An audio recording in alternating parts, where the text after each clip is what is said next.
이렇게 잘못 방향을 잡기 시작하시면 네. 아이들이 가지고 있는 이 예민함이나 까다로움이 연습이 좀 잘 안 되고요.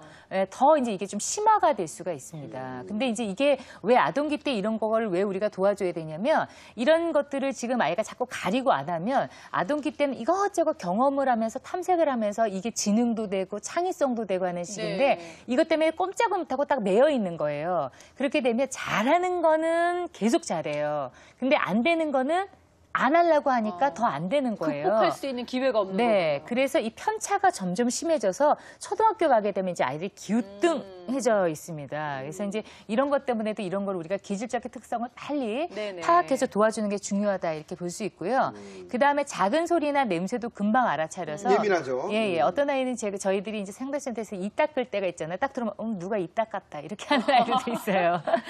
그 다음에 신나는 하루를 보내고 난 후에도 쉽사리 잠이 들지는 못해서요. 흥분이 가시지 않는 거죠. 네. 이게 위로 간 거예요, 위로. 그러니까 각성이 과잉으로 올라가면 진짜요? 그러면 잠을 쉽게 들기가 어려운데요. 보통은 신나게 놀고 나면 에너지가 밖으로 분출되기 때문에 에너지 각성 수준이 좀 떨어지거든요. 근데 계속 안 되는 거죠. 그래서 어떤 아이들이 잠드는데 2시간.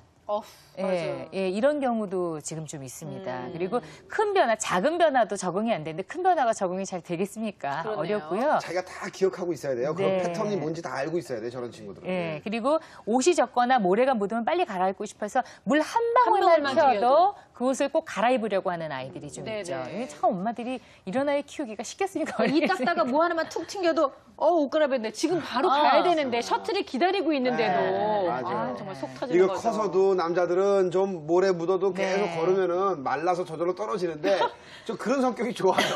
아유, 그러니까 예민해. 순하면은 그렇게 되는데요. 네. 그렇지 않으면 까다로워지니까 굉장히 예. 이제 적응이 어려워지죠. 근데 이제 어린아이들 같은 경우에는 네, 진짜 네. 예민한 건지. 네네. 아니면은 자기는 예민한 척 안 했더니 관심을 안 주길래 네, 네. 예민한 게 그런 연기를 거죠. 하는 건지. 네, 이건 네, 어떻게 네. 구분하죠, 선생님? 보통은 이제 제가 이 기질적인 까다로움은 제가 아까 생물학적 반응이라고 말씀드렸잖아요. 네. 그렇기 때문에 이런 아이들은 어릴 때부터 꾸준하게 까다로운 행동들을 계속 유지를 하고 있습니다. 시작 시험 자체가 뭐 돌 때까지 뭐 까다로웠다는 아이들도 있고 아니면 지금 네.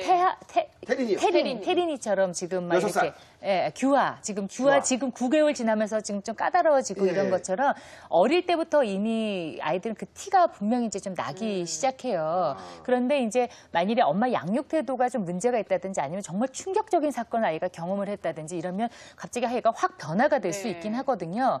근데 이런 아이들은 이후에 엄마가 자꾸 이쁘다고 하고 자꾸 좀 안아주고 좀 양육 환경을 좀 바꿔주고 이러면은 아이들이 많이 좀 좋아져요. 근데 좋아지는 속도가 좀 빠릅니다. 그런데 기질적으로 예민하고 까다로운 아이들은 아무리 공을 들여도요 항상 그 자리에 있는 네. 경우가 많죠. 그러니까 이런 경우들이 어머님들이 양육에 대한 효능감, 자신감이 많이 저하돼서 엄마들이 이제 좀 우울해지는 경우들이 좀 있습니다. 그래서 이게 정말 아이가 일부러 그러느냐 아니면 기질적인 거냐 볼 때 처음에 시작 시점이 언제냐 이건 아주 어릴 때부터 시작이 되고요.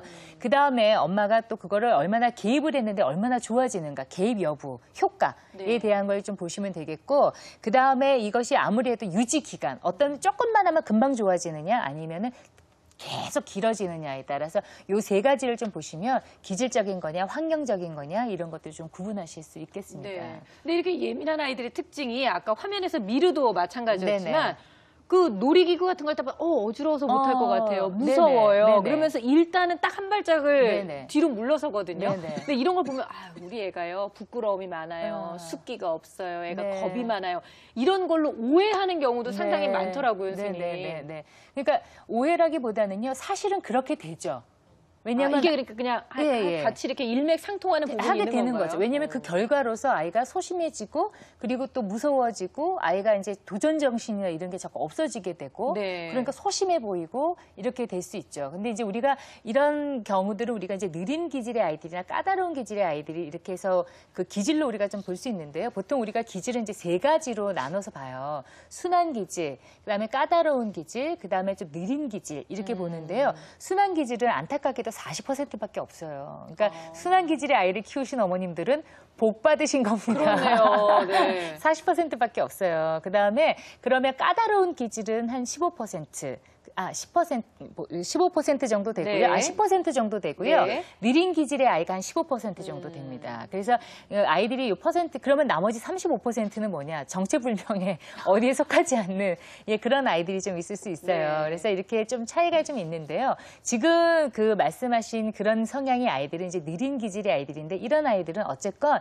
그 지금 놀이터에서 그네 못하고 이런 건 아주 주된 호소예요.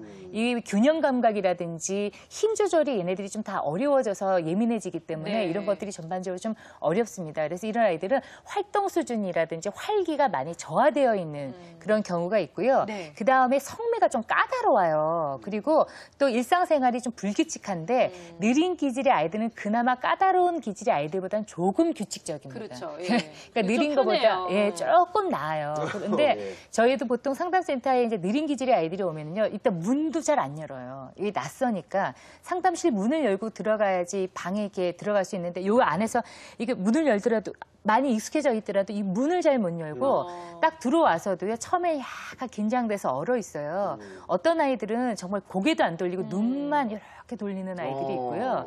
장난감을 가서 이제 꺼내서 놀이를 해야 되잖아요. 그것도 맨 처음에 눈으로만 봐요. 눈으로 이렇게 보다가 시간이 좀 지나면 조금 가서 하나 꺼내고